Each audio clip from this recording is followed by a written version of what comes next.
और बेल के पतैया पे शिवा गुरु भेजवानी होने बतावा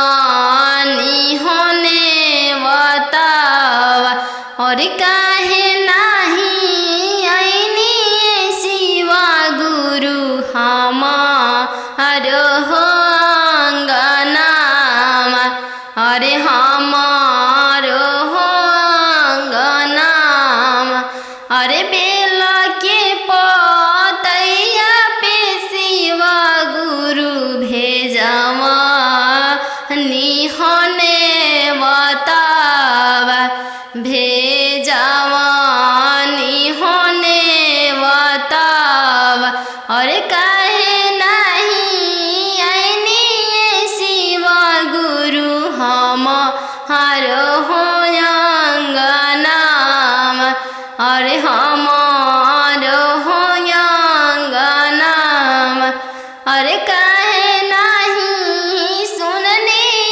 शिवा गुरु हमारो हो पुकारावा अरे हमारो हो पुकारावा अरे बेल के पतैया पे शिवा गुरु पेठवानी होने बतावा पेठवानी होने बतावा और काहे नहीं ले आईनी शिवा गुरु संगवा में पार्वती मैया तोरे संगवा में पार्वती मैया और काहे नहीं सुननी शिवा गुरु हमारो हो पुकारावा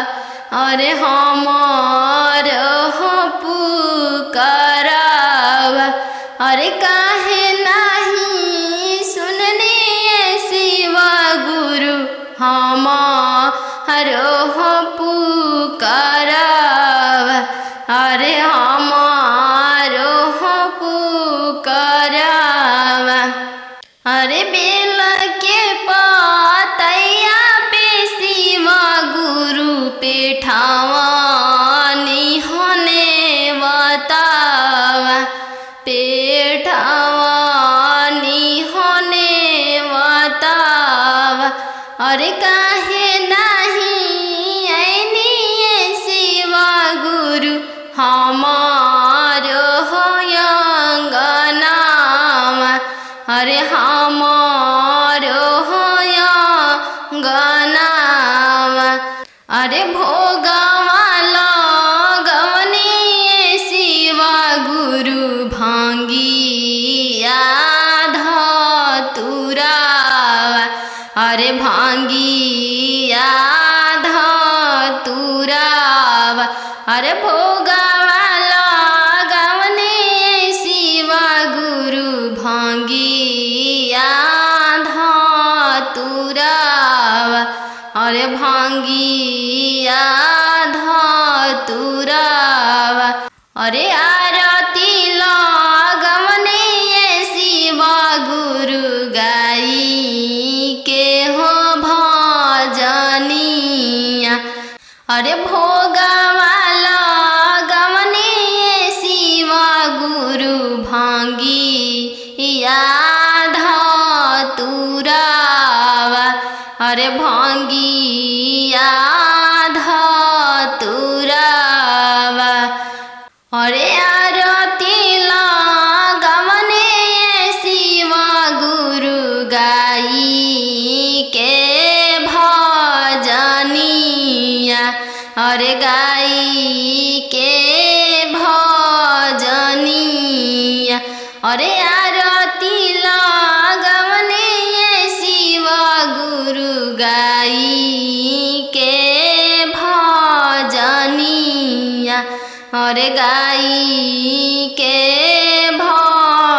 भजनिया अरे काहे नहीं सुननी शिवा गुरु हमारो हमारो हो पुकारवा, अरे हमारो हो पुकारवा, अरे काहे नहीं आईने शिव गुरु हमारो हो अंगनामा, अरे हमारो हो अंगनामा। शिव गुरु में लाग गइल मनवा हो, गुरु के छोड़म ना चरनिया। शिव गुरु में लाग गइल मनवा हो, गुरु के छोड़म ना चरनिया। छोड़म ना चरनिया, गुरु के छोड़म ना चरनिया। छोड़म ना चरनिया, गुरु के छोड़ब ना चरनिया। शिव गुरु में लाग गइल मनवा हो, गुरु के छोड़म ना चरनिया। चाहे सासु मोरी है, चाहे गोरी आई है, चाहे सासु मोरी है, चाहे गोरी आई है, चाहे सासु घरवा से निकली है हो, गुरु के छोड़म ना चरनिया। चाहे सासु घरवा से निकली है हो, गुरु के छोड़म ना चरनिया। शिव गुरु में लाग गइल मनवा हो, गुरु के छोड़म ना चरनिया। शिव गुरु में लाग गइल मनवा हो, गुरु के छोड़म ना चरनिया। चाहे स्वामी मोरी है, चाहे गौरी आई है, चाहे स्वामी मोरी है, चाहे गौरी आई है, चाहे स्वामी घरवा से निकली है हो, हम छोड़ब ना चरनिया। शिव गुरु में लाग गइल मनवा हो, हम छोड़ब ना चरनिया। कतन बढ़ाई है परसनिया हो, गुरु के छोड़म ना चरनिया। कतन बढ़ाई है परसनिया हो, गुरु के छोड़म ना चरनिया।